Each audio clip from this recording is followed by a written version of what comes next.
بسم الله الرحمن الرحيم. الحمد لله رب العالمين والصلاة والسلام على رسول خير خلقه محمد وعلى آله وصحبه أجمعين. سبحانك لا علم لنا إلا ما علمتنا إنك أنت العليم الحكيم. ربي زدني علما ربي زدني علما ربي زدني علما. ربي اشرح لي صدري ويسر لي أمري واحلل عقدة من لساني يفقه قولي. وأول الأنبياء آدم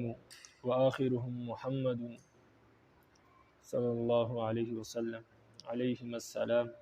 اما نبوة آدم علیہ السلام فبالكتاب الدال على أنه قد أمر ونهي مع القطع بأنه لم يكن في زمنه نبي آخر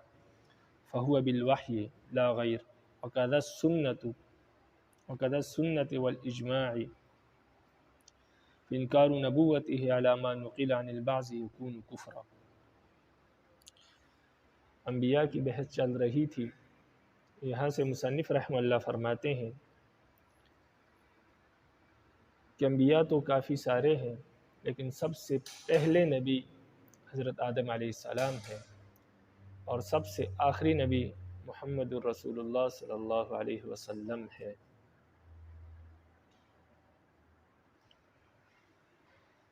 آدم علیہ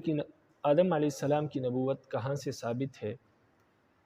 تو فرماتے ہیں کہ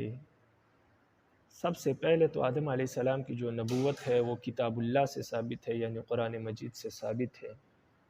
اور کیسے ثابت ہے؟ فرماتے اس طرح ثابت ہے کہ قرآن مجید ہمیں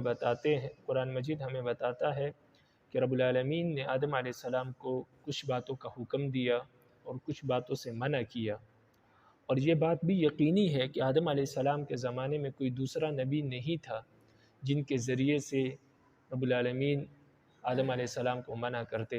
بلکہ یہ احکامات ڈائریکٹ آدم علیہ السلام کو دیے گئے.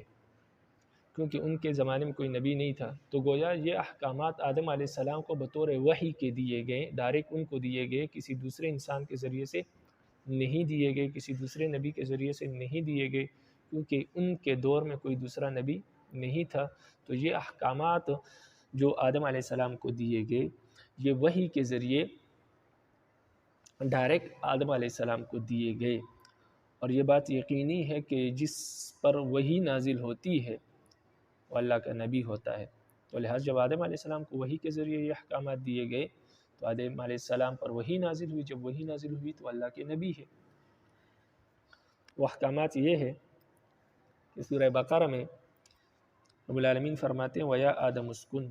أَنْتَ وَزَوْجُكَ الْجَنَّةَ وَكُلَا مِنْهَا رَغَدًا حَيْثُ شِئْتُمَا وَلَا تَقْرَبَا هَذِهِ الشَّجَرَةَ فَتَكُونَا مِنَ الظَّالِمِينَ. فرمایا اے آدم، آپ اور آپ کی بیوی حضرت حوا علیہ السلام، آپ اور آپ کی بیوی جنت میں رہے اور جہاں سے چاہے آپ کھائیں، لیکن اس درخت کے قریب نہیں جانا. وہ درخت بعض فرماتے ہیں کہ سیب کا تھا، بعض کہتے ہیں گندم کا تھا، جس چیز کا بھی درخت تھا. بہرحال رب العالمین نے کچھ چیزوں کا حکم دیا کھانے پینے کا اور جنت میں رہنے کا، لیکن درخت کے قریب جانے سے منع کیا. کوئی مخصوص درخت تھا، اس کے قریب جانے سے منع کیا. تو یہ احکامات ڈائریکٹ آدم علیہ السلام کو دیے گئے اور بطور وحی دیے گئے. جب وحی کے دیے گئے تو گویا آدم علیہ السلام پر وحی نازل ہوئی، اور جس ذات پر وحی نازل ہو وہ اللہ کے نبی ہوتے ہیں. تو کتاب اللہ سے تو آدم علیہ السلام کی نبوت ایسے ثابت ہوتی ہے. اسی طرح سنت سے بھی آدم علیہ السلام کی نبوت ثابت ہوتی ہے، یعنی حدیث سے. تو مسند احمد میں ایک حدیث ہے عن ابی ذر رضی اللہ تعالیٰ عنہ، ابو ذر رضی اللہ تعالیٰ عنہ سے روایت ہے. فرماتے ہیں کہ قلت یا رسول اللہ ای الانبیاء کان اول. ابو ذر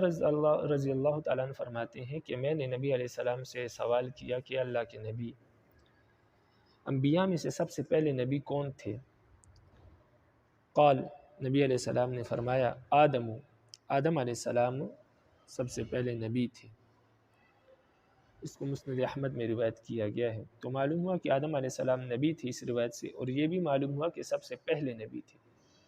تو جو دعویٰ ہے مصنف کا کہ سب سے پہلے نبی، انبیاء میں سب سے پہلے نبی آدم علیہ السلام تھے، تو اس حدیث سے ثابت ہوتی ہے، وہ بات ثابت ہوتی ہے. اور قرآن سے بھی ثابت ہوتی ہے، کیونکہ قرآن میں سب سے پہلے انسان آدم تھے، تو لہٰذا جب ان پر وحی نازل ہوئی تو سب سے پہلے نبی بھی وہی تھے۔ تیسری دلیل آدم علیہ السلام کی نبوت کی وہ اجماع ہے۔ اجماع سے یہ بات ثابت ہے کہ آدم علیہ السلام اللہ کے نبی تھے۔ سلف صالحین، صحابہ کا، تابعین، تبع تابعین، امت کا اس پر اجماع ہے کہ آدم علیہ السلام سب سے پہلے نبی تھے۔ تو اس طرح نبی آدم علیہ السلام کی نبوت ثابت ہے۔ بعض مبتدعین نے بعض اہل بدعت نے جو آدم علیہ السلام کی نبوت کا انکار کیا ہے، تو یہ انکار کرنا کفر ہے۔ آدم علیہ السلام کی نبوت کا انکار کرنا کفر ہے، بعض لوگوں نے کیا ہے، تو یہ بات درست نہیں ہے، بلکہ یہ کفر ہے ان کی نبوت کا انکار کرنا، کیونکہ ان کی نبوت کا انکار کرنا گویا قرآن اور حدیث کا انکار کرنا ہے، کیونکہ ان کی نبوت قرآن اور حدیث سے ثابت ہے۔ اب آپ کتاب کو دیکھیں، فرماتے ہیں وَأَوَّلُ الْأَنْبِيَاءِ آدَمُ، سب سے پہلے نبی انبیاء میں سے وہ آدم علیہ السلام ہے۔ وَآخِرُهُمْ، اور سب سے آخری نبی محمد علیہ السلام، محمد الرسول اللہ صلی اللہ علیہ وسلم، علیہ السلام، ان دونوں پر سلام ہو۔ اما نبوت آدم علیہ السلام، جہاں تک آدم علیہ السلام کی نبوت کا تعلق ہے، فبالکتاب، تو وہ کتاب اللہ سے ثابت ہے۔ فبالکتاب، تو کتاب سے ثابت ہے، اس کتاب سے جو دلالت کرتی ہے، الدال، جو دلالت کرتی ہے اس بات پر کہ انہ قد امرا، کہ آدم علیہ السلام کو حکم دیا گیا کسی بات کا، وہ نوہیا، اور ان کو بعض باتوں سے منع کیا گیا، مع القطع، اس یقین کے ساتھ کہ انہ لم یکن فی زمنہ نبی آخر، کہ آدم علیہ السلام کے زمانے میں کوئی دوسرا نبی موجود بھی نہیں تھا، فہو بالوحی، تو لہٰذا یہ جو آدم علیہ السلام کو حکم دیا اور منع کیا گیا، فہو بالوحی، یہ وحی کے ذریعے دیا گیا، یہ احکامات وحی کے ذریعے دیے گئے، اور لازمی بات ہے جو وحی کے ذریعے جو حکم دیا جائے کسی کو تو وہ نبی ہوتا ہے، لا غیر، نہ کہ وحی کے علاوہ کسی دوسرے ذریعے سے دیے گئے۔ تو یہ احکامات وحی کے ذریعے دیے گئے، جب وحی کے ذریعے دیے گئے تو آدم علیہ السلام کی نبوت ثابت ہوگی، کیونکہ ان پر وحی نازل ہوئی۔ وَقَدَ السُّنَّةِ، اسی طرح سنت سے بھی، یعنی حدیث سے بھی آدم علیہ السلام کی نبوت ثابت ہے، وہ حدیث میں نے آپ کو بتا دی، اور اس کے علاوہ دیگر احادیث بھی ہے جو آدم علیہ السلام کی نبوت پر دلالت کرتی ہے۔ والاجماع، اسی طرح آدم علیہ السلام کی نبوت پر اجماع ہے، تو اجماع سے بھی آدم علیہ السلام کی نبوت ثابت ہے۔ فَإِنْكَارُ نَبُوَّتِهِ عَلَى مَا نُقِلَ عَنِ الْبَعْضِ يَكُونُ كُفْرًا، تو آدم علیہ السلام کی نبوت کا انکار کرنا جیسے کہ بعض حضرات سے منقول ہے، یکون کفرًا، یہ کفر ہے، یعنی ان کے نبوت کا انکار کرنا کفر ہے۔ وَأَمَّا نَبُوَّةُ مُحَمَّدٍ علیہ السلام فَلِأَنَّهُ ادَّعَى النَّبُوَّةَ وَأَظْهَرَ الْمُعْجِزَةَ، أَمَّا دَعْوَى النَّبُوَّةِ فَقَدْ عُلِمَ بِالتَّوَاتُرِ، وَأَمَّا إِظْهَارُ الْمُعْجِزَةِ فَلِوَجْهَيْنِ، أحدهما أنه أظهر كلام الله تعالى وتحدى به البلغاء مع كمال بلاغة فعجزوا عن معارضته بأقصر سورة منه مع تهالكهم على ذلك حتى خاطروا بمهجة وأعرضوا عن المعارضة بالحروف إلى المقارعة بالسيوف إلى آخره۔ فرماتے ہیں جہاں تک نبی علیہ السلام یعنی محمد الرسول اللہ صلی اللہ علیہ وسلم کی نبوت کا تعلق ہے، تو اس طرح ثابت ہے کہ نبی علیہ السلام نے نبوت کا دعویٰ کیا، اور نبوت کے دعوے کے بعد نبی علیہ السلام نے معجزے کو ظاہر کیا، اور یہ بات یقینی ہے کہ جب کوئی شخص نبوت کا دعویٰ کرے اور اس کے بعد معجزہ ظاہر کر دے تو اس کی نبوت ثابت ہو جاتی ہے، کیونکہ آپ پہلے پڑھ چکے ہیں کہ مدعی نبوت کے ہاتھ پر اگر معجزہ ظاہر ہو جائے تو اس کی نبوت اس سے ثابت ہو جاتی ہے۔ تو نبی علیہ السلام نے دعویٰ بھی کیا نبوت کا، اور پھر اس کے بعد معجزے کا اظہار بھی کیا، تو دونوں باتیں ثابت ہو گئی۔ جب دونوں باتیں آ گئی تو نبی علیہ السلام کی نبوت ثابت ہو گئی، کیونکہ نبوت کے لیے دو چیزیں شرط ہیں، دعوی نبوت کرے اور معجزے کا اظہار کرے۔ تو نبی علیہ السلام نے دعوی نبوت بھی کیا اور معجزے کو ظاہر بھی کیا، تو نبوت ثابت ہو گئی۔ تو اس طرح نبی علیہ السلام کی نبوت ظاہر ہے۔ لیکن اب بات یہ ہے کہ نبی علیہ السلام نے دعوی نبوت کب کیا؟ تو فرماتے ہیں جہاں تک نبی علیہ السلام کے دعوی نبوت کا تعلق ہے تو وہ تو تواتر سے ثابت ہے، اس کے انکار کی گنجائش ہی نہیں ہے۔ نبی علیہ السلام کے زمانے سے لے کر آج تک قرآن اور حدیث سے اور تاریخ سے اور ہر چیز سے یہ بات ثابت ہے جو بھی ذرائع علم ہے ان سے یہ بات ثابت ہے کہ نبی علیہ السلام نے نبوت کا دعویٰ کیا تھا اور آخری نبی ہونے کا دعویٰ کیا تھا، تو اس دعوے کا تو انکار ممکن ہی نہیں ہے۔ جہاں تک معجزے کو ظاہر کرنے کا تعلق ہے تو نبی علیہ السلام نے جو معجزہ ہے وہ دو طریقوں سے ظاہر کیا۔ ایک تو نبی علیہ السلام نے اللہ کے کلام کا اظہار کیا، یعنی قرآن مجید کا اظہار کیا اور فرمایا کہ یہ اللہ کا کلام ہے، اور پھر صرف کلام کے اظہار نہیں کیا بلکہ کلام کو لانے کے بعد، کتاب اللہ کو لانے کے بعد، قرآن مجید کو لانے کے بعد عرب کے تمام لوگوں کو بلکہ پوری دنیا کے لوگوں کو یہ چیلنج دیا قیامت تک کہ آپ اگر اتنے فصیح بلیغ لوگ ہیں تو پھر اس قرآن کی طرح کوئی چھوٹی سی صورت لے آئے جو اس قرآن کی طرح فصیح اور بلیغ ہو۔ تو لوگوں نے کوشش کی کہ قرآن کی طرح کوئی چھوٹی صورت لے آئے یا قرآن کی آیات کی طرح کوئی آیت بنا لے، تو لوگوں نے بہت کوشش کی کہ لے آئے اس کی طرح کوئی صورت، اور باوجود اس کے کہ وہ فصاحت اور بلاغت میں مہارت رکھتے تھے، لیکن اس کے باوجود وہ کوئی چھوٹی صورت لانے میں بھی کامیاب نہ ہو سکے، بلکہ کل آپ کو بتایا کہ ابو جہل نے ایک صورت بنائی بھی تھی، الفیل وما الفیل وما ادراک ما الفیل لہ خرطوم طویل، کہ ہاتھی آپ جانتے ہیں ہاتھی کیا ہوتا ہے، اور آپ کو کیا معلوم ہاتھی کیا چیز ہے، اس کی چھوٹی سی دم ہوتی ہے، بڑی سی سونڈ ہوتی ہے، پھر آگے کہا کہ بڑے کان ہوتے ہیں۔ تو اپنے ساتھیوں نے ہی اس کا مذاق اڑایا کہ یہ بھی کوئی بات ہے کرنے کی، ہاتھی کس کو نہیں معلوم کہ ہاتھی کیا چیز ہے۔ تو ایسے صورتیں پیش کر کے ہمیں بدنام نہ کریں، تو ان کو خود ہی منع کر دیا اور ان کی صورت کا مذاق اڑایا، اور پھر بعد میں وہ خود بھی اپنی صورت کو دیکھ کر اور سن کر ہنسا کرتے تھے۔ تو باوجود اس کے کہ انہوں نے کوشش بھی کی اور وہ حریص بھی تھے کہ قرآن مجید کی صورت کی طرح کوئی صورت بنا لے، لیکن اس کے باوجود، حریص ہونے کے باوجود، کوشش کے باوجود، فصاحت اور بلاغت میں کمال ہونے کے باوجود قرآن کی طرح کوئی صورت وہ نہیں لا سکے، اور اس آسان کام کو چھوڑ کر انہوں نے اپنے آپ کو خطرے میں ڈالا اس طور پر کہ انہوں نے الفاظ کے ساتھ مقابلے کو چھوڑ دیا، اور نبی علیہ السلام کے مقابلے کے لیے وہ تلواروں کے ساتھ آ گئے میدان میں، تلواروں کے ساتھ لڑنے کے لیے تو تیار ہو گئے، لیکن حروف کے ساتھ قرآن مجید کا مقابلہ کرنے کے لیے وہ تیار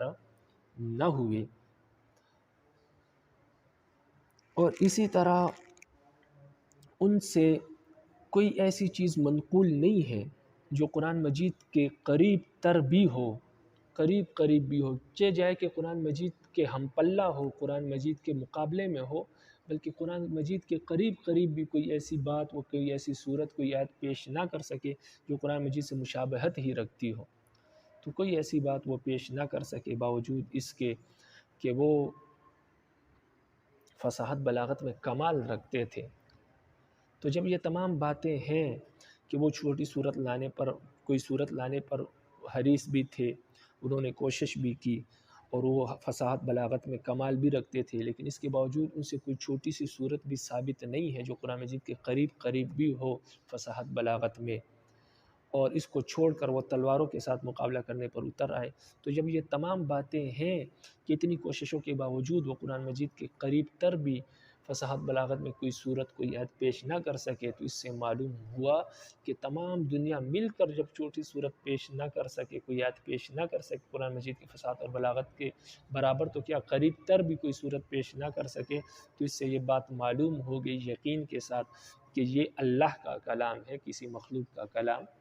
نہیں ہے۔ اور اسی طرح جب یہ اللہ کا کلام ہے تو اس سے یہ بات بھی معلوم ہو گئی کہ نبی علیہ السلام جو نبوت کا دعویٰ کر رہے ہیں وہ ان کا دعویٰ سچا ہے، اپنے دعوے میں سچے، اس لیے کہ اگر وہ سچے نہ ہوتے تو رب العالمین ان کو اپنا کلام کبھی عطا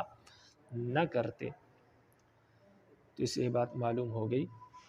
تو یہ اس طرح نبی علیہ السلام کا معجزہ ایک تو ثابت ہے، جو زندہ معجزہ ہے، اب تک موجود ہے اور قیامت تک موجود رہے گا۔ اس میں کچھ عقلی احتمالات سے کوئی فرق نہیں پڑتا۔ اگر کوئی شخص یہ کہے کہ نبی علیہ السلام نے سب سے زیادہ فصاحت بلاغت سیکھی تھی، اس لیے ان کے طرح کوئی کلام پیش نہیں کر سکے اور یہ کلام انہوں نے اپنے آپ سے بنایا ہے، تو یہ عقلی احتمالات ہے، عقلی باتیں ہیں، اس کی کوئی دلیل نہیں ہے۔ اور کل کے سبق میں بھی یہ گزر چکا کہ احتمالات، جو احتمال ناشی بلا دلیل ہو، جو احتمال ایسا ہو کہ اس کی کوئی دلیل موجود نہ ہو، صرف محض احتمال ہو، تو احتمال تو ہر چیز میں ہو سکتا ہے۔ احتمال تو اس میں بھی ہو سکتا ہے کہ آگ نہ جلائے، احتمال تو اس میں بھی ہو سکتا ہے کہ انسان 100 منزل بلڈنگ سے نیچے چھلانگ لگائے اور اسے کچھ بھی نہ ہو۔ لیکن احتمال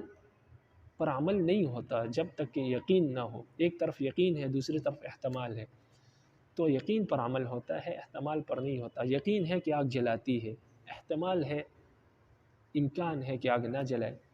تو اس بنا پر کوئی آگ میں نہیں کودتا کہ ممکن ہے نہ جلائے، اس بنا پر کوئی بلڈنگ سے نہیں کودتا کہ ممکن ہے کہ مجھے کچھ بھی نہ ہو۔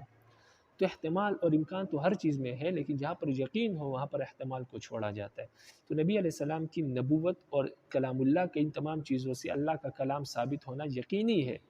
باقی احتمالات ہیں۔ فرماتے احتمالات پر کان نہیں دھرے جائیں گے، احتمالات سے قرآن مجید کا اللہ کا کلام ہونے میں کوئی شک شبہ پیدا نہیں ہوتا، کیونکہ احتمال تو ہر چیز میں موجود ہے۔ تو لہٰذا احتمال کا کوئی اعتبار نہیں ہے یقین کے مقابلے میں۔ تو لہٰذا جب احتمال کا کوئی اعتبار نہیں ہے تو یہ بات ثابت ہے کہ نبی علیہ السلام اللہ کے نبی ہے، اور انہوں نے قرآن مجید کو ظاہر کیا معجزے کے طور پر، اور لوگ قرآن مجید سے عاجز آگے اس کی طرح کوئی آیت کوئی صورت پیش نہ کر سکے، تو معلوم ہوا کہ اللہ کا کلام ہے۔ اور جب نبی علیہ السلام کو اللہ نے یہ کلام عطا کیا تو معلوم ہوا کہ نبی علیہ السلام اللہ کے نبی ہے، اور جو بات کر رہے ہیں ان کی تمام باتیں سچی ہیں۔ یہاں تک آپ کتاب کو دیکھیں، فرماتے ہیں وَأَمَّا نَبُوَّةُ محمد علیہ السلام، جہاں تک نبی علیہ السلام کی نبوت کا تعلق ہے، فَلِأَنَّهُ ادَّعَا، تو وہ اس طرح ثابت ہے کہ نبی علیہ السلام نے نبوت کا دعویٰ کیا، وَأَظْهَرَ الْمُعْجِزَةَ، اور معجزے کو ظاہر کیا۔ اما دعوی النبوت فقد علم بالتواتر، جہاں تک نبوت کے دعوے کا تعلق ہے تو وہ تو تواتر کے ساتھ معلوم ہے، یقین کے ساتھ، یعنی اس میں تو انکار کی گنجائش نہیں ہے۔ وَأَمَّا إِظْهَارُ الْمُعْجِزَةِ فَلِوَجْهَيْنِ، اور جہاں تک معجزے کی ظاہر کرنے کا تعلق ہے تو وہ دو طرح سے نبی علیہ السلام نے معجزے ظاہر کیے۔ احدہما، نمبر ایک، انہو اظہر کلام اللہ تعالی، نبی علیہ السلام نے کلام اللہ کو ظاہر کیا، یعنی قرآن مجید کا اظہار کیا، وتحدى به البلغاء، اور اس کلام کے ساتھ فصیح بلیغ لوگوں کو چیلنج کیا، مع کمال بلاغتہم، باوجود اس کے کہ وہ بلاغت میں کمال رکھتے تھے، لیکن اس کمال کے باوجود فعجزوا عن معارضتہ باقصر صورت منہ مع تہالکہم، باوجود اس کے وہ قرآن مجید کے مقابلے میں کوئی چھوٹی سی صورت لانے سے بھی عاجز ہو گئے، باوجود اس کے کہ وہ یہ صورت لانے پر حریص بھی تھے، مع تہالکہم، وہ مقابلہ کرنے پر حریص بھی تھے، مع تہالکہم علی ذالک، وہ اس مقابلہ کرنے پر حریص بھی تھے، حتی خطروا بمہجتہم واعرضوا عن المعارضۃ بالحروف الی المقارعۃ بالسیوف، یہاں تک کہ وہ اتنے حریص تھے اور ان حرص کے باوجود وہ صورت لا نہیں سکے، یہاں تک کہ انہوں نے اپنے آپ کو خطرے میں ڈال دیا، حتی خاطروا بمہجتہم، یہاں تک کہ اپنے جانوں کو خطرے میں ڈال دیا۔ کس طرح ڈال دیا؟ واعرضوا عن المعارضۃ بالحروف الی المقارعۃ بالسیوف، وہ اس طرح کہ انہوں نے قرآن مجید کا حروف کے ساتھ مقابلہ کرنے سے اعراض کیا اور تلواروں کے ساتھ مقابلہ کرنے پر اتر آئے، یعنی نبی علیہ السلام کا مقابلہ تلواروں کے ساتھ میدان جنگ میں اتر آئے، لیکن حروف کے ساتھ مقابلہ نہیں کیا۔ وَلَمْ يُنْقَلْ عَنْ أَحَدٍ مِّنْهُمْ مَعَ تَوَفُّرِ الدَّوَاعِي الْإِتْيَانَ بِشَيْءٍ مِّمَّا يُنَادِيهِ، اور ان تمام لوگوں سے کوئی بھی ایسی بات منقول نہیں ہے، ان تمام لوگوں سے باوجود اس کے کہ ان کے پاس پورے کے پورے تمام کے تمام اسباب موجود تھے، اور ان اسباب کے باوجود ان سے کوئی ایسی آیت یا کوئی ایسی صورت منقول نہیں ہے جو قرآن کے قریب تر بھی ہو فصاحت بلاغت میں، مما ینادیہ، جو قرآن کے قریب بھی ہو، ایسی بھی کوئی صورت کوئی آیت ان سے منقول نہیں ہے کہ فصاحت بلاغت میں قرآن کے مقابل تو کیا بلکہ قرآن کے قریب ہی ہو، تو ایسی بھی کوئی صورت منقول نہیں ہے۔ تو جب یہ قریب کوئی چیز پیش نہیں کر سکے تو قرآن بعین ہی قرآن مجید کی طرح کوئی صورت کیسے پیش کر سکتے تھے؟ تو جب یہ بات ہے کہ یہ قرآن مجید کے قریب بھی کوئی صورت لا نہ سکے فصاحت بلاغت کے باوجود، فدل تو اس سے یہ بات ثابت ہوتی ہے، فدل ذلک قطعا تو اس بات سے یہ بات یقینی طور پر ثابت ہوتی ہے کہ الا انہ من عند اللہ تعالی، کہ یہ قرآن مجید جو ہے یہ اللہ کا کلام ہے، اللہ کی طرف سے ہے۔ وعلم به صدق دعوى النبی علیہ السلام علما عادیا، اور اس سے نبی علیہ السلام کے دعوے کا سچا ہونا معلوم ہو گیا، یعنی نبی علیہ السلام کا اپنے اس دعوے میں سچا ہونا کہ وہ اللہ کے نبی ہے، یہ بات معلوم ہوتی ہے۔ علما عادیا، علم عادی کے طور پر، یعنی عادتاً معجزے سے یہ بات ثابت ہوتی ہے، یہ قانون ہے کہ جب معجزہ ظاہر ہو اور لوگ اس سے عاجز ہو جائے تو اس سے نبوت ثابت ہوتی ہے۔ تو اسی طرح قرآن مجید جو معجزہ تھا اور لوگ اس سے عاجز ہو گئے تو اس سے یہ بات ثابت ہوتی ہے کہ یہ جو ہے اللہ کا کلام ہے۔ لا يقدر في شيء من الاحتمالات العقلیہ على ما هو شان سائر العلوم العادیہ، اور فرماتے ہیں کہ عقلی احتمالات سے اس میں کچھ فرق نہیں پڑتا، جیسے کہ تمام علوم عادی کی یہی حالت ہے، تمام ایسے قوانین کی جو فطرتی قوانین ہو اس کی یہی شان ہے، اس میں احتمالات ہوتے ہیں لیکن احتمالات سے علوم میں کوئی فرق نہیں پڑتا۔ جیسے انسان کا علم ہے کہ آگ جلاتی ہے، لیکن احتمال ہے کہ آگ نہ جلائے، ابراہیم علیہ السلام کو نہیں جلایا تھا، تو امکان ہے، احتمال ہے، لیکن اس احتمال سے انسان کے اس علم میں کوئی فرق نہیں پڑتا جو اس کا علم ہے کہ آگ جلاتی ہے، کیونکہ وہ اسی پر عمل کرے گا، اس امکان پر، اس احتمال پر کبھی بھی عمل نہیں کرے گا۔ تو فرماتے ہیں کہ یہ معجزے سے نبوت کا ظاہر ہونا یہ بھی ایک علم عادی ہے، قانون ہے اللہ کا، تو اس سے عقلی احتمالات سے اس میں کوئی فرق نہیں پڑتا کہ کوئی کہے کہ نبی علیہ السلام نے تو سب سے زیادہ فصاحت بلاغت سیکھی تھی تو لہٰذا اس لیے ان کا معارضہ پیش نہیں کر سکے مشرکین، تو یہ ایک احتمال ہے۔ یہ اسی طرح احتمال ہے جس طرح آگ کی حرارت میں یہ احتمال ہو سکتا ہے کہ آگ میں حرارت موجود نہ ہو، آگ نہ جلائے، لیکن اس احتمال سے کوئی فرق نہیں پڑتا، کیونکہ علوم عادی جتنے بھی قوانین ہیں، فطرتی قوانین ہے، اس کی یہی شان ہے کہ اس میں احتمالات تو ہوتے ہیں لیکن احتمالات کا اعتبار نہیں ہوتا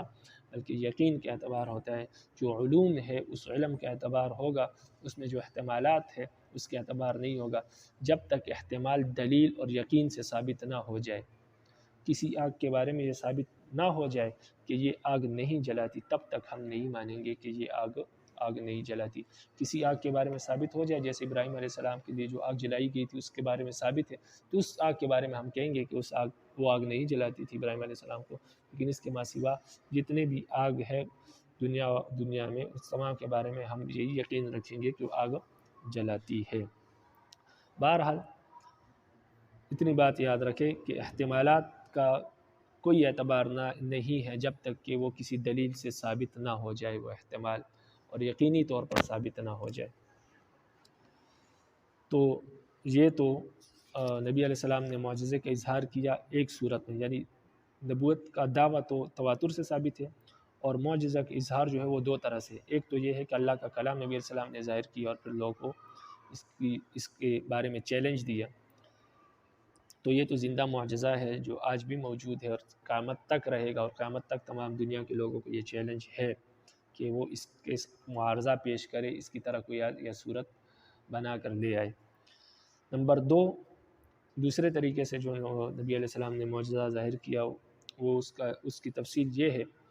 کہ نبی علیہ السلام سے بہت سے معجزے ظاہر ہیں، بہت سے ایسے کام ظاہر ہیں جو عادت کے برخلاف ہے، جو کہ تواتر معنوی تک پہنچتے ہیں، قدر مشترک تک پہنچتے ہیں۔ تواتر آپ پہلے بھی پڑھ چکے ہیں، تواتر اس بات کو کہتے ہیں کہ جو بات یقین کی اس درجے تک پہنچ جائے جس کا انکار کرنا ممکن نہ ہو، کوئی شخص اس کے انکار نہ کر سکے، تو اس بات کو تواتر کہتے ہیں۔ پھر اس تواتر کی بہت ساری قسمیں، اس میں ایک ہے کہ قدر مشترک، یعنی بہت ساری باتیں ہیں جو ایک ایک کر کے ثابت ہے، لیکن ان تمام باتوں کے مجموعے کا آپ کوئی شخص انکار نہیں کر سکتا۔ جیسے نبی علیہ السلام کے مختلف معجزے ہیں، کسی ایک معجزے کا تو کوئی شخص انکار کر سکتا ہے، کیونکہ تمام معجزے خبر واحد سے ثابت ہے، لیکن کوئی شخص یہ کہے کہ کوئی بھی معجزہ نبی علیہ السلام سے ثابت نہیں ہے، تمام معجزوں کا انکار کرے، تو تمام معجزوں کا انکار نہیں کر سکتا، کیونکہ یہ تمام معجزے مل کر قدر مشترک کو پہنچ جاتے ہیں، یعنی تواتر معنوی کو پہنچ جاتے ہیں، اس حد تک پہنچ جاتے ہیں، اس یقین تک پہنچ جاتے ہیں کہ اس کا انکار کرنا ممکن نہیں ہے۔ جیسے چاند کا 2 ٹکڑے ہونا، نبی علیہ السلام کے ہاتھوں سے پانی کے چشموں کا جاری ہونا، اس طرح کے بہت سارے معجزے ہیں جو احادیث میں موجود ہے۔ تو ان معجزوں کا انکار کرنا فرماتے ہیں ممکن نہیں ہے، کیونکہ یہ تمام معجزوں کی تفاصیل جو ہے، تمام معجزے جو ہیں یہ قدر مشترک تواتر معنوی کو پہنچتے ہیں۔ اگرچہ ہر معجزہ خبر واحد سے ثابت ہے، لیکن ایک معجزے کا تو انکار کر سکتے ہیں، لیکن تمام معجزوں کو جب جمع کیا جائے تو مجموعے کا جو مجموعہ ہے وہ قدر مشترک کو پہنچتا ہے، یعنی تواتر معنوی کو پہنچتا ہے، تو اس کا کوئی شخص انکار نہیں کر سکتا تمام کا، کیونکہ کوئی ایک معجزہ جھوٹا ہو سکتا ہے، کسی ایک معجزے کا انکار کر سکتا ہے، لیکن ایک شخص سے جب اتنی باتیں منقول ہو اور الگ الگ لوگوں نے منقول کی گئی ہو تو لازمی بات ہے اس میں کوئی سچائی موجود ہے، تو اس کو کہتے ہیں تواتر معنوی، قدر مشترک، تو لہٰذا قدر مشترک کا انکار جو ہے وہ ممکن نہیں ہے۔ تواتر معنوی کی 2 مثالیں مصنف پیش کرتے ہیں، جیسے حضرت علی رضی اللہ عنہ کی شجاعت، کہ حضرت علی رضی اللہ عنہ بہادر تھے۔ اب یہ جو بات ہے یہ الگ الگ لوگوں سے منقول ہے، کسی شخص نے بھی ایک طرح کا کلام ذکر نہیں کیا، ہر شخص سے الگ الگ کلام منقول ہے، لیکن تمام کلاموں کا مفہوم یہی بنتا ہے کہ حضرت علی رضی اللہ عنہ بہادر تھے۔ اب حضرت علی رضی اللہ عنہ کی بہادری جو ہے یہ قدر مشترک کو پہنچتی ہے، تواتر معنوی کو پہنچتی ہے، تو حضرت علی رضی اللہ عنہ کی شجاعت کا، بہادری کا انکار کرنا ممکن نہیں ہے۔ اگر کوئی انکار کرے تو اس کا اپنی ذہن کی خرابی ہے، لیکن یہ بات اس یقین تک پہنچ گئی ہے کہ اس کا انکار ابھی ممکن نہیں ہے، کیونکہ یہ تواتر معنوی قدر مشترک تک پہنچتی ہے۔ اسی طرح حاتم طائی جو ہے، ان کی جو سخاوت ہے، جو حاتم طائی بہت سخی تھے، ان کے بارے میں اتنے قصے منقول ہے، اتنی کہانیاں منقول ہے کہ ان تمام کہانیوں کو اگر جمع کیا جائے تو اس سے ایک ہی مفہوم ثابت ہوتا ہے کہ حاتم طائی سخی تھے۔ تو سخاوت جو ہے یہ قدر مشترک تک پہنچتی ہے، تواتر معنوی تک پہنچتی ہے، ان کی سخاوت کا انکار ممکن نہیں ہے، حاتم طائی کی سخاوت کا انکار ممکن نہیں ہے، لیکن حاتم طائی سے کوئی ایک قصہ ایسا منقول ہو تو اس کا انکار کر سکتے ہیں۔ بہت سارے قصے، ان میں کوئی ایک قصے کا کوئی شخص انکار کر دے تو کوئی مذائقہ نہیں، کسی ایک قصے کا انکار کر سکتے ہیں، کیونکہ جتنے بھی قصے ہیں وہ تواتر خبر واحد سے ثابت ہے، لیکن جو تمام قصوں سے جو مفہوم ثابت ہوتا ہے وہ یہ ہے کہ حاتم طائی سخی تھے، تو یہ مفہوم جو ہے یہ قدر مشترک ہے، تواتر معنوی تک پہنچتا ہے، اس کا کوئی انکار نہیں کر سکتا۔ اسی طرح نبی علیہ السلام کے جو معجزے ہیں وہ خبر واحد سے ثابت ہے، کسی ایک معجزے کا کوئی انکار کرے تو کوئی مذائقہ نہیں، لیکن تمام احادیث سے، تمام معجزوں سے یہ مفہوم ثابت ہوتا ہے کہ نبی علیہ السلام کے ہاتھ پر معجزے ظاہر ہوئے ہیں۔ تو یہ بات کہ نبی علیہ السلام کے ہاتھ پر معجزے ظاہر ہوئے ہیں، یہ مفہوم جو ہے تمام احادیث سے ثابت ہوتا ہے، اور یہ قدر مشترک کو پہنچتا ہے، یہ قدر مشترک کو پہنچتا ہے۔ جب قدر مشترک کو پہنچتا ہے تو اس کا انکار ممکن نہیں ہے، کیونکہ یہ تواتر معنوی ہے۔ ابھی آپ عبارت کو دیکھیں، فرماتے ہیں وَثَانِيهِمَا، اور نبی علیہ السلام کے معجزوں کو ظاہر کرنے کی دوسری صورت یہ ہے کہ أَنَّهُ نُقِلَ عَنْهُ مِنَ الْأُمُورِ الْخَارِقَةِ لِلْعَادَةِ مَا بَلَغَ قَدْرَ الْمُشْتَرَكِ مِنْهُ۔ فرماتے ہیں نبی علیہ السلام سے خلاف عادت کام جو منقول ہے وہ قدر مشترک تک پہنچتے ہیں۔ خلاف عادت کام سے فرماتے ہیں آنی میری مراد ہے ظہور المعجزہ، نبی علیہ السلام کے جو معجزوں کا ظاہر کرنا ہے، حد التواتر، وہ حد تواتر کو پہنچتے ہیں، نبی علیہ السلام کے جو معجزے ہیں وہ حد تواتر کو پہنچتے ہیں۔ وَإِن كَانَتْ تَفَاصِيلُ وَأَحَادُ، اگرچہ ہر ایک معجزے کی جو تفصیل ہے وہ خبر واحد سے ثابت ہے، لیکن تمام سے جو مفہوم ثابت ہوتا ہے وہ مفہوم قدر مشترک یعنی حد تواتر کو پہنچتا ہے۔ اس کی مثال قدر مشترک یا تواتر معنوی کی مثال فرماتے ہیں جیسے کہ شجاعت علی، حضرت علی رضی اللہ عنہ کی بہادری جو ہے یہ الگ الگ قصوں سے ثابت ہے، لیکن تمام قصوں سے ایک مفہوم جو ثابت ہوتا ہے کہ حضرت علی رضی اللہ عنہ بہادر تھے، تو یہ حضرت علی رضی اللہ عنہ کی یہ جو بہادری ہے یہ قدر مشترک سے ثابت ہے، یعنی تواتر سے ثابت ہے، اس کا انکار ممکن نہیں ہے۔ وجود حاتم، اور اسی طرح حاتم طائی کی سخاوت جو ہے یہ بھی جو ہے خبر حد تواتر سے ثابت ہے، کیونکہ مختلف قصوں سے ثابت ہے، لیکن تمام قصوں کا مفہوم جو ہے وہ یہ ہے کہ حاتم طائی سخی تھے، تو یہ سخاوت جو ہے یہ تواتر سے ثابت ہے، اس کا انکار بھی ممکن نہیں ہے۔ اسی طرح نبی علیہ السلام کے معجزے اگرچہ ایک ایک کر کے خبر واحد سے ثابت ہے، لیکن مفہوم یہ ہے کہ نبی علیہ السلام سے معجزوں کا ظہور ہوا ہے، تو یہ مفہوم حد تواتر تک پہنچتا ہے، اس کے انکار ممکن نہیں ہے۔ فرماتے ہیں وہی مذکورۃ فی کتب السیر، فرماتے ہیں کہ نبی علیہ السلام کے معجزے اور اسی طرح حضرت علی رضی اللہ عنہ کی شجاعت اور حاتم طائی کی سخاوت، یہ تمام تفصیلات جو ہے یہ سیر کی کتابوں میں، تاریخ کی کتابوں میں یہ بات موجود ہے۔ تو یہ تو ایک طریقہ تھا نبی علیہ السلام کی نبوت کو ثابت کرنے کا۔ آگے مصنف دو طریقے اور بیان کرتے ہیں، فرماتے ہیں وَقَدْ يُسْتَدَلُّ أَرْبَابُ الْبَصَائِرِ عَلَى نَبُوَّتِهِ بِوَجْهَيْنِ أَحَدُهُمَا مَا تَوَاتَرَ مِنْ أَحْوَالِ قَبْلَ النُّبُوَّةِ وَحَالِ الدَّعْوَةِ وَبَعْدَ تَمَامِهَا وَأَخْلَاقِ الْعَظِيمَةِ وَأَحْكَامِ الْحِكْمِيَّةِ وَأَقْدَامِهِ حَيْثُ تَجَشَّمَ الْأَبْطَالُ ووثوقه بعصمة الله تعالى في جميع الأحوال والثبات على حاله لدى الأحوال بحيث لم تجد أعداء مع شدة عداوة وحرص على الطعن فيه مطعنا ولا إلى القدح فيه سبيلا، فإن العقل يجزم بامتناع اجتماع هذه الأمور في غير الأنبياء، وأن يجمع الله تعالى هذه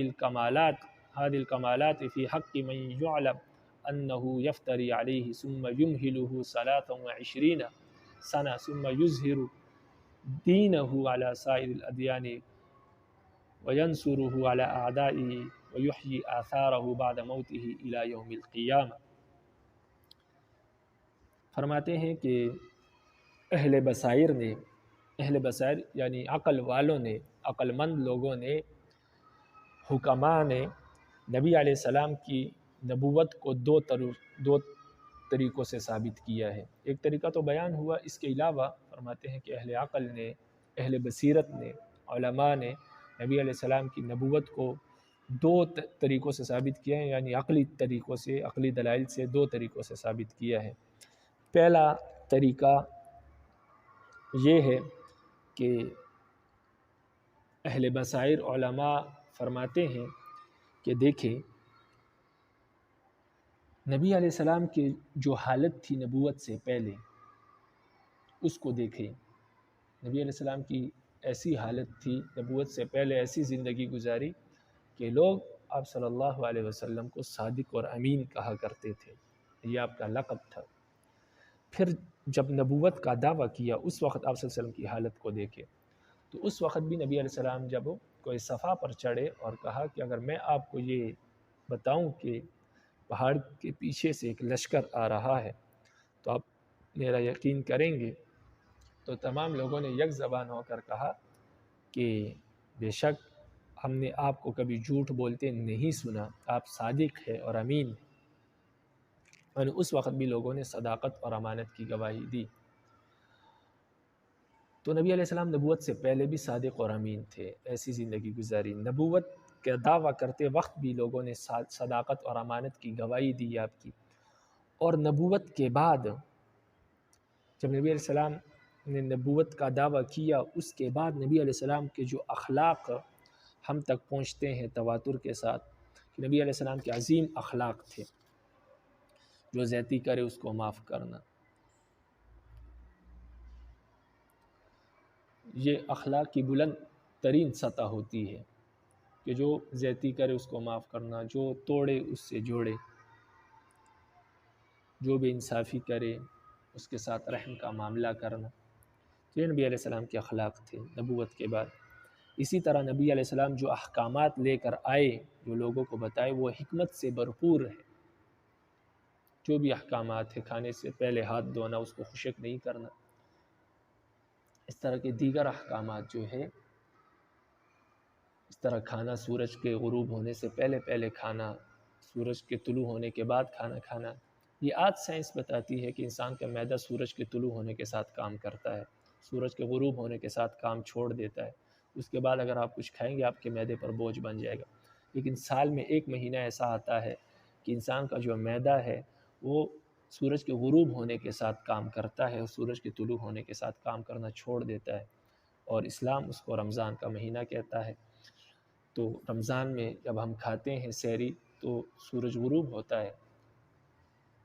جب ہم فارغ ہو جاتے ہیں تو اس وقت سورج کے طلوع ہونے کے آثار نمایاں ہوتے ہیں۔ اسی طرح مغرب کے بعد جب سورج غروب ہوتا ہے تب ہم افطاری کرتے ہیں، کھانا کھاتے ہیں۔ تو ایک مہینہ رمضان میں ایسا ہوتا ہے، سال میں ایسا ہوتا ہے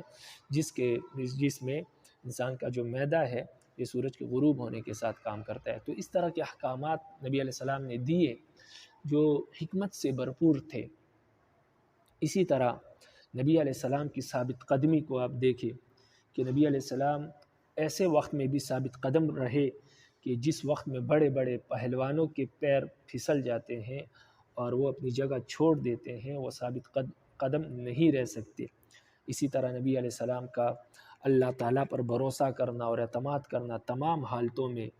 چاہے خوشی کی حالت ہے، پریشانی کی حالت ہے، بے بسی کی حالت ہے، بے کسی کی حالت ہے، ہر حال میں نبی علیہ السلام نے اللہ پر بھروسہ کیا۔ اسی طرح نبی علیہ السلام کا مشکلات کے وقت، دہشت کے وقت، خوف کے وقت ثابت قدم رہنا، اور اس طور پر نبی علیہ السلام کا زندگی گزارنا کے باوجود ان کے دشمن اس بات پر حریص تھے کہ نبی علیہ السلام پر کوئی طعن و تشنیع کی جائے، ان میں کوئی عیب نکالا جائے، لیکن اس تمام حرص کے باوجود ان کے دشمنوں کو کوئی موقع نہیں ملا کہ نبی علیہ السلام کے بارے میں کوئی طعن و تشنیع پیش کرے یا ان میں کوئی عیب نکالے۔ تو جب اتنی ساری باتیں ایک شخص میں جمع ہو تو ذہن انسان کا یہی کہتا ہے کہ اتنی ساری باتیں نبی کے علاوہ کسی عام آدمی میں جمع نہیں ہو سکتی۔ اور پھر اس کے ساتھ ساتھ یہ بھی کہ رب العالمین نبی کے علاوہ کسی جھوٹے شخص کے ساتھ یہ معاملہ نہیں کرتے کہ اس کو تمام کمالات دے اور پھر اس کے بعد اس کو 23 سال کی مہلت دے اور 23 سال کے زمانے میں اس کے دین کو تمام دینوں پر غالب کرے اور دشمنوں کے مقابلے میں اس کی مدد کرے اور اس کے دین کو اور اس کی زندگی کے آثار کو قیامت تک باقی رکھے اس کے فوت ہو جانے کے بعد بھی۔ تو نبی علیہ السلام رب العالمین ایسا معاملہ کسی جھوٹے کے ساتھ نہیں کرتے، یہ اپنے انبیاء کے ساتھ ہی کرتے ہیں جو سچے انبیاء ہیں۔ تو نبی علیہ السلام کے ساتھ جو رب العالمین نے یہ معاملہ کیا، اور پھر نبی علیہ السلام کے یہ اخلاق، نبی علیہ السلام کے یہ احوال، نبوت سے پہلے، نبوت کے وقت، نبوت کے بعد، یہ ساری چیزیں ہمیں یہ بتاتی ہے کہ نبی علیہ السلام اللہ کے نبی تھے، کیونکہ یہ تمام امور کسی عام انسان سے اور اسی طرح کسی جھوٹے انسان سے ممکن نہیں ہے کہ زندگی ایسے گزارے کہ گھر سے لے کر بازار تک، خاندان سے لے کر غیروں تک کسی کو یہ موقع نہ ملے، کسی کو کوئی عیب نہ ملے، اور پھر رب العالمین اس کے دین کو اور اس کے کمالات کو اس کمال تک پہنچائے کہ ان کے کمالات تمام لوگوں پر غالب آ جائے اور ان کا دین تمام لوگوں پر غالب آ جائے، اور مرنے کے بعد قیامت تک ان کے دین اور ان کی زندگی کے آثار کو باقی رکھے۔ تو ایسا معاملہ رب العالمین انبیاء کے ساتھ کرتے ہیں، غیر نبی کے ساتھ نہیں کرتے۔ اور اسی طرح ایسے کمالات کا جمع ہونا کسی نبی کی شان ہی ہو سکتی ہے، کسی عام آدمی یا جھوٹے کی شان نہیں ہو سکتی۔ تو اس طریقے سے علماء نے نبی علیہ السلام کی نبوت کو ثابت کیا ہے۔ تو یہ دوسرا طریقہ ہے ثابت کرنے کا۔ ایک طریقہ تو مصنف نے بیان کیا، یہ اہل بصائر نے جو 2 طریقے بیان کیے ہیں اس میں سے پہلا طریقہ ہے، اور کتاب کے لحاظ سے دوسرا طریقہ ہے۔ تو یہ جو دلیل ہے یہ اصل میں امام غزالی رحمہ اللہ نے پیش کی ہے، جس کا میں نے آپ کو حاصل بتا دیا۔ اب آپ کتاب کو دیکھیں، فرماتے ہیں وقد یستدل ارباب البصائر علی نبوت بوجہین، ارباب بصائر نے، عقل والوں نے نبی علیہ السلام کی نبوت پر 2 طریقوں سے دلیل حاصل کی ہے، 2 طریقوں سے ثابت کیا ہے۔ احدہما ما تواتر من احوالہ، ان میں سے پہلا طریقہ یہ ہے کہ نبی علیہ السلام کی جو احوال ہے قبل النبوت، نبوت سے پہلے، وحال دعوت اور نبوت کے دعوے کے وقت، وبعد تمامها، اور نبوت کے دعوے کے بعد جو احوال ہے وہ تواتر تک پہنچتے ہیں۔ اور وہ احوال یہ ہے کہ وہ اخلاق العظیمہ، نبی علیہ السلام کی اخلاق بہت عظیم تھی، وأحکامہ الحکمیہ، اور نبی علیہ السلام کے جو احکامات تھے وہ حکمت سے بھرپور تھے، وأقدامہ حیث تحجم الابطال، اور نبی علیہ السلام کی ثابت قدمی ایسی تھی کہ بڑے بڑے پہلوان، اس نبی علیہ السلام کی ایسی جگہوں پر ثابت قدم رہنا کہ بڑے بڑے پہلوان وہاں پر پھسل جاتے ہیں، وثوقہ بعصمت اللہ تعالی فی جمیل احوال، اور نبی علیہ السلام کا تمام احوال میں رب العالمین پر بھروسہ کرنا، اعتماد کرنا، وثباتہ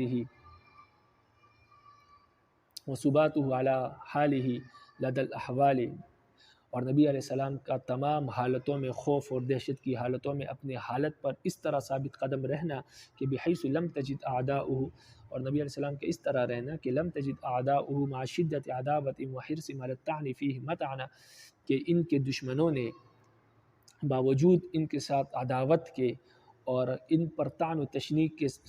کے بارے میں حریص ہونے کے، لم تجد مطعنا، کوئی طعن و تشنیع کی کوئی چیز ان کو نہیں ملی، حالانکہ وہ حریص تھے کہ ان کو کوئی چیز ایسی ملے جس کے بارے میں وہ طعن و تشنیع کریں نبی علیہ السلام پر، ولا الی القدح فی سبیلہ، اور اسی طرح نبی علیہ السلام کے بارے میں ان کو کوئی راستہ نہیں ملا عیب نکالنے کا، یعنی نبی علیہ السلام کی شان ذات میں عیب نکالنے کے لیے ان کو کوئی راستہ نہیں ملا کہ وہ نبی علیہ السلام میں کوئی عیب نکال سکے، کیونکہ نبی علیہ السلام نے کوئی موقع ہی نہیں دیا ان کو۔ فرماتے جب یہ ساری باتیں ہیں تو فإن العقل يجزم بامتناع اجتماع هذه الامور في غیر الانبیاء، فرماتے کہ عقل یہ یقین کرتی ہے کہ ان تمام کاموں کا غیر نبی میں جمع ہونا غیر ممکن نہیں ہے، ممتنع ہے، ممکن نہیں ہے۔ عقل یہ یقین کرتی ہے کہ ان تمام کاموں کا غیر نبی میں جمع ہونا ممتنع ہے، ناممکن ہے، اور اس کے ساتھ یہ بات، اور اس کے ساتھ عقل یہ بات بھی، اس بات کا بھی یقین کرتی ہے کہ یہ بات ممتنع ہے، ناممکن ہے کہ ان یجمع اللہ تعالی هذه الکمالات فی حق من یعلم انه یفتری علیہ، کہ رب العالمین یہ تمام کمالات کسی ایسے شخص کے حق میں،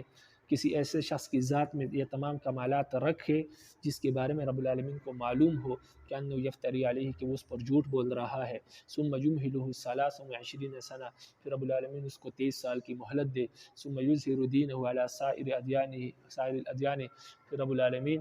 اس کے دین کو تمام دینوں پر غالب کرے اور اس کو وینصرہ علی اعدائہ، اور اس کی مدد کرے تمام دشمنوں کے مقابلے میں، ویحیی آثارہ، اور اس کی زندگی کے آثار کو باقی رکھے، بعد موتہ، موت کے بعد، الی یوم القیامہ، قیامت تک۔ تو یہ ناممکن ہے رب العالمین کی ذات سے کہ رب العالمین کیا کرے، کسی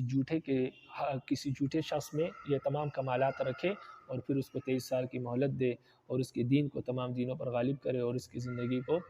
باقی رکھے، تو یہ ایسا رب العالمین کی طرف سے ناممکن ہے۔ رب العالمین ایسا معاملہ کسی جھوٹے کے ساتھ نہیں کرتے، اور جب نبی علیہ السلام کے ساتھ ایسا معاملہ کیا تو معلوم ہوا کہ نبی علیہ السلام اللہ کے آخری اور سچے نبی ہے۔ وثانیہما انہ ادعا ذلک الامر العظیم بین ازہر قوم لا کتاب لهم ولا حکمت معهم وبین لهم الکتاب والحکمت وعلمهم الاحکام والشرائع واتم مکارم الاخلاق واکمل کثیرا من الناس فی الفضائل العلمیة والعملیة ونور العالم بالایمان والعمل الصالح واظہر اللہ دینہ علی دین کل کما وعدہ ولا معنى النبوة والرسالة سوى ذلك۔ یہاں سے دوسرا طریقہ ذکر کر رہے ہیں جس طریقے سے احباب علم و دانش نے، ارباب بصائر نے، علماء نے نبی علیہ السلام کی نبوت کو ثابت کیا ہے، تو وہ دوسرا طریقہ یہ ہے کہ علماء فرماتے ہیں کہ دیکھیں نبی علیہ السلام نے اس امر عظیم کا دعویٰ کیا، یعنی نبوت کا دعویٰ کیا ایسے قوم کے درمیان جس قوم کے پاس کوئی کتاب نہیں تھی، یعنی اللہ کی طرف سے کوئی بھیجے گئے احکامات ان کے پاس موجود نہیں تھے، اور نہ ان کے پاس کوئی حکمت تھی، کوئی دانائی کی باتیں ان کے پاس موجود نہیں تھی، نہ کوئی قرآن تھا، نہ حدیث تھا، نہ کوئی دانائی کی باتیں تھی، نہ آسمانی احکامات تھے، ان کے پاس کوئی چیز ان کے پاس موجود نہیں تھی۔ نبی علیہ السلام نے اس قوم میں نبوت کا دعویٰ کیا، اور جب نبوت کا دعویٰ کیا تو اس کے بعد نبی علیہ السلام نے ان کے سامنے کتاب بیان کی، اللہ کے قوانین بیان کیے، اللہ کی کتاب بیان کی۔ اب یہ تو ہو نہیں سکتا کہ کوئی شخص کہے کہ یہ کتاب نبی علیہ السلام کو کہیں سے ملی تھی اور نبی علیہ السلام نے بیان کی، نہیں، ان کے پاس کوئی احکامات تھے ہی نہیں، کوئی آسمانی کتاب تھی ہی نہیں اس قوم میں، تو نبی علیہ السلام کے پاس کہاں سے آئی؟ تو نبی علیہ السلام نے جب کتاب بیان کی ان کے سامنے اور پھر حکمت بیان کی، حالانکہ ان کے پاس نہ حکمت کی کوئی باتیں تھی کہ نبی علیہ السلام نے ان سے سیکھی ہو، نہ کوئی کتاب تھا کہ نبی علیہ السلام نے ان سے سیکھا ہو، تو جب کوئی کتاب نہیں تھی، کوئی حکمت نہیں تھی، کوئی ایسی چیز ان کے پاس موجود نہیں تھی، اور نبی علیہ السلام کتاب بیان کر رہے ہیں، اللہ کے قوانین بیان کر رہے ہیں، قرآن مجید کو بیان کر رہے ہیں اور حکمت بیان کر رہے ہیں، اور پھر اس کے بعد ان کو احکامات سکھائے، شریعت سکھائی اور ان کے اخلاق کی تکمیل کی، اور بہت سارے لوگوں کو نبی علیہ السلام نے اس طرح کامل بنایا کہ بہت سارے لوگ جو علمی اور عملی فضائل سے کیا ہو گئے، مزین ہو گئے، نبی علیہ السلام نے ان کو مزین کر دیا، جو صحابہ بنے، صحابیات بنی، نبی علیہ السلام نے ان کو مزین کر دیا، اخلاق سے، فضائل سے، علمی فضائل سے، عملی فضائل سے، علم اور عمل سے وہ مزین تھے، اور اسی طرح نبی علیہ السلام نے تمام عالم کو نور سے بھر دیا، ایمان کے ساتھ، عمل صالح کے ساتھ، اور پھر رب العالمین نے ان کے دین کو تمام دینوں پر غالب کر دیا، جیسے رب العالمین نے ان سے وعدہ کیا تھا۔ تو یہ سارے کام نبی علیہ السلام نے کیے، اور نبوت اسی کو کہتے ہیں کہ کوئی شخص لوگوں کی اصلاح کرے، حالانکہ اس کے پاس نہ کوئی کتاب موجود ہو، نہ حکمت موجود ہو، اور نہ اس نے کہیں سے پڑھا ہو، اس کے باوجود وہ لوگوں کی اصلاح کرے، حکمت بتائے ان کو، اور ان کے اخلاق کی تکمیل کرے، اور پھر ان کی اصلاح کرے، اور پھر عالم کو ہدایت سے، ایمان سے، نور سے بھر دے، اور لوگوں کو فضائل اور مراتب کے اعلیٰ مرتبوں تک پہنچا دے، تو اسی کو نبوت کہتے ہیں۔ نبی کا یہی کام ہوتا ہے، اور نبی علیہ السلام نے یہ کام اتم درجے پر کیا، اعلیٰ درجے پر کیا، اور پھر اس کے ساتھ ساتھ یہ بھی ہوا کہ نبی رب العالمین نے ان کے دین کو تمام دینوں پر غالب کر دیا، رب العالمین کی مدد بھی آئی، تو اسی کو نبوت کہتے ہیں، اسی کو رسالت کہتے ہیں۔ تو جب یہ ساری باتیں نبی علیہ السلام کی ذات سے ثابت ہے تو معلوم ہوا کہ نبی علیہ السلام کی نبوت ثابت ہے، کیونکہ نبی کا یہی کام ہوتا ہے، نبی اسی کو کہتے ہیں جس کے ہاتھ پر یہ ساری چیزیں ظاہر ہو، اور نبی علیہ السلام کے ہاتھ پر یہ چیزیں بطور اتم درجے کے اور بطور اعلیٰ درجے کے ثابت ہے، تو نبی علیہ السلام کی نبوت بھی اعلیٰ درجے کے ساتھ کیا ہے، ثابت ہے۔ تو یہاں تک آپ کتاب کو دیکھیں، فرماتے وسانی ہما، اور دوسرا طریقہ جو ارباب علم دانش نے اختیار کیا نبی علیہ السلام کی نبوت کو ثابت کرنے کا، وہ یہ ہے کہ انہ ادعا ذلک الامر العظیم بین ازہر قوم لا کتاب لهم ولا حکمت معهم، کہ نبی علیہ السلام نے اس امر عظیم کا دعویٰ کیا ایسے قوم کے درمیان جن کے پاس نہ کوئی کتاب موجود تھی، نہ کوئی حکمت موجود تھی، اور نبی علیہ السلام نے ان کے سامنے بیان کیا کتاب کو، والحکمت، حکمت کو بیان کیا، وعلمهم الاحکام، اور ان کو احکام سکھائے، والشرائع، اور شریعت سکھائی، واتم مکارم الاخلاق، اور ان کے اخلاق کی تکمیل کی، واکمل کثیرا من الناس فی الفضائل العلمیۃ والعملیۃ، اور لوگوں میں سے بہت سارے لوگوں کو علمی اور عملی فضائل سے مزین کیا، ونور العالم بالایمان والعمل الصالح، اور عالم کو منور کر دیا، نور سے بھر دیا ایمان اور عمل صالح کے ساتھ، واظہر اللہ دینہ علی الدین کلہ کما وعدہ، اور رب العالمین نے ان کے دین کو تمام دینوں پر غالب کر دیا، تمام ادیان پر غالب کر دیا، جیسے کہ اللہ نے ان سے وعدہ کیا تھا، ولا معنی للنبوۃ والرسالۃ سوا ذلک،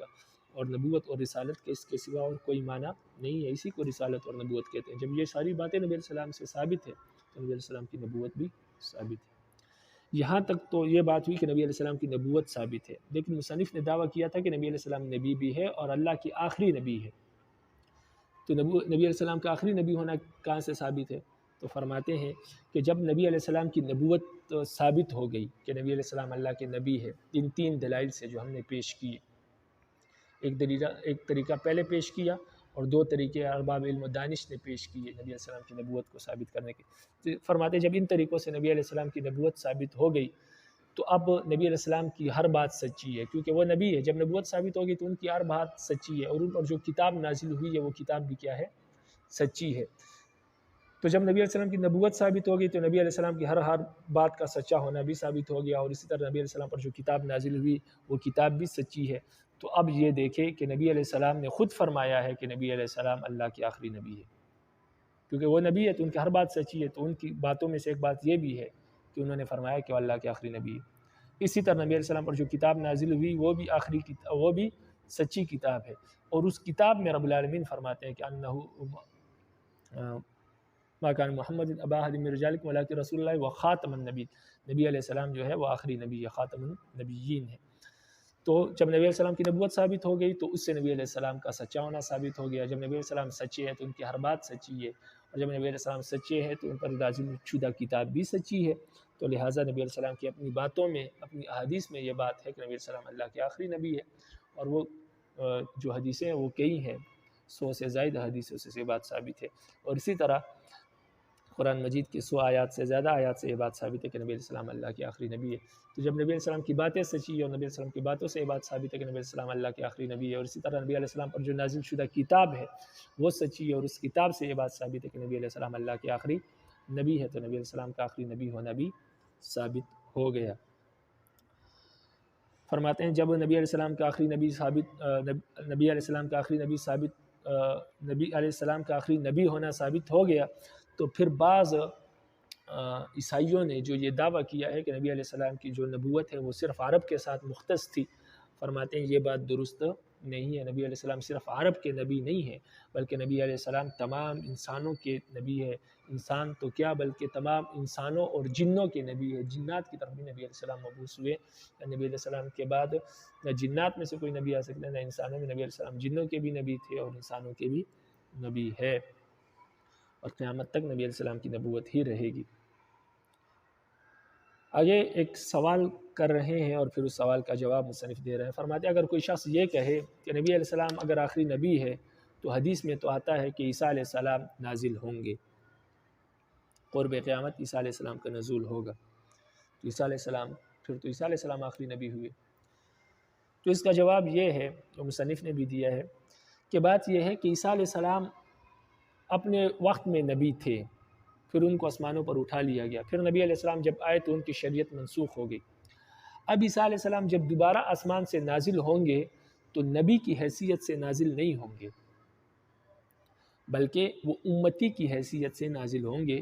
اور عیسیٰ علیہ السلام نبی علیہ السلام کا کلمہ پڑھیں گے، اور نبی علیہ السلام جو شریعت اور جو احکامات لے کر آئے ہیں اس کی پیروی کریں گے، اور عیسیٰ علیہ السلام نبی علیہ السلام کے خلیفہ کے طور پر دنیا میں زندگی گزاریں گے، نہ کہ نبی کے طور پر زندگی گزاریں گے۔ تو عیسیٰ علیہ السلام بے شک نبی علیہ السلام کے بعد نازل ہوں گے، لیکن نبی کی حیثیت سے نہیں، امتی کی حیثیت سے۔ پھر آگے ایک دوسری بات مصنف رحمہ اللہ ذکر کر رہے ہیں کہ جب دمشق کے مینارے پر عصر کے نماز کے قریب عیسیٰ علیہ السلام نازل ہوں گے اور نیچے آئیں گے تو امام مہدی علیہ السلام جو ہے وہ مصلی پر ہوں گے، تو بعض روایت میں یہ بات آتی ہے کہ امام مہدی پیچھے ہٹیں گے، عیسیٰ علیہ السلام ان کو کہیں گے کہ نہیں آپ نماز پڑھیں، ہم آپ کی اقتداء میں نماز پڑھیں گے کیونکہ آپ اس امت کے امیر ہیں۔ تو نماز امام مہدی پڑھائیں گے اور عیسیٰ علیہ السلام ان کے پیچھے نماز پڑھیں گے، تو بعض روایت میں یہ آتا ہے، لیکن مصنف یہاں پر فرماتے ہیں کہ نہیں، صحیح بات یہ ہے کہ نماز عیسیٰ علیہ السلام پڑھائیں گے اور امام مہدی ان کے پیچھے نماز پڑھیں گے۔ کیوں؟ اس لیے کہ عیسیٰ علیہ السلام جو ہے وہ افضل ہے امام مہدی سے، کیونکہ وہ نبی گزرے ہیں تو وہ افضل ہے، اس لیے امامت بھی وہ کرائیں گے، کیونکہ جو افضل ہوتا ہے اسی امامت کرنا اسی کے قابل ہوتا ہے، اسی کے لائق ہوتا ہے کہ وہ امام بنے، اور جو غیر افضل ہے اس کے لائق یہ ہے کہ وہ مقتدی بنے۔ اس لیے نماز عیسیٰ علیہ السلام پڑھائیں گے اور امام مہدی ان کی اقتداء میں نماز پڑھیں گے۔ تو بہرحال یہ کوئی ضروری نہیں ہے جو بھی ہو عیسیٰ علیہ السلام نماز پڑھائے یا امام مہدی نماز پڑھائے، اس سے کوئی فرق نہیں پڑتا، لیکن بہرحال یہ ہے کہ مصنف رحمہ اللہ نے یہ بات ذکر کی کہ چونکہ امام عیسیٰ علیہ السلام جو ہے وہ افضل ہے تو امام مہدی ان کی اقتداء میں نماز پڑھیں گے، نہ کہ عیسیٰ علیہ السلام امام مہدی کی اقتداء میں پڑھیں گے۔ فرماتے ہیں یہ بات زیادہ درست ہے، جو دوسری روایات منقول ہے کہ امام مہدی نماز پڑھیں گے، فرماتے ہیں کہ وہ بات درست نہیں ہے، وہ روایت درست نہیں ہے، یہ روایت زیادہ راجح ہے اس کے مقابلے میں کہ عیسیٰ علیہ السلام نماز پڑھائیں گے۔ آپ کتاب کو دیکھیں، فرماتے ہوئے اذا ثبت نبوته، جب نبی علیہ السلام کی نبوت ثابت ہو گئی، وقد دل كلامه وكلام الله المنزل عليه انه خاتم النبيين وانه مبعوث الى كافة الناس بل الى الجن والانس، ثبت انه آخر الانبیاء، فرماتے جب نبی علیہ السلام کی نبوت ثابت ہو گئی اور نبی علیہ السلام کا اپنا کلام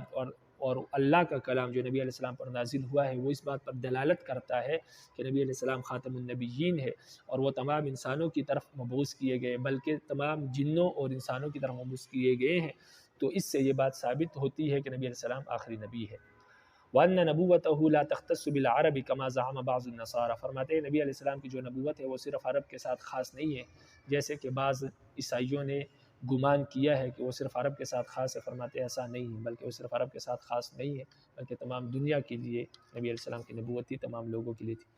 فَإِنْ قِيلَ، اگر یہ کہا جائے یعنی یہ اعتراض کیا جائے کہ قد ورد فی الحدیث، کی حدیث میں یہ بات آئی ہے کہ نزول عیسیٰ علیہ السلام نازل ہوں گے بعدہ، نبی علیہ السلام کے بعد یعنی قرب قیامت، تو پھر تو عیسیٰ علیہ السلام آخری نبی ہوئے۔ اگر یہ اعتراض کیا جائے کہ عیسیٰ علیہ السلام نبی علیہ السلام کے بعد نازل ہوں گے آسمان سے، تو فرماتے قلنا، تو پھر ہم یہ کہتے ہیں کہ نعم بالکل نازل ہوں گے،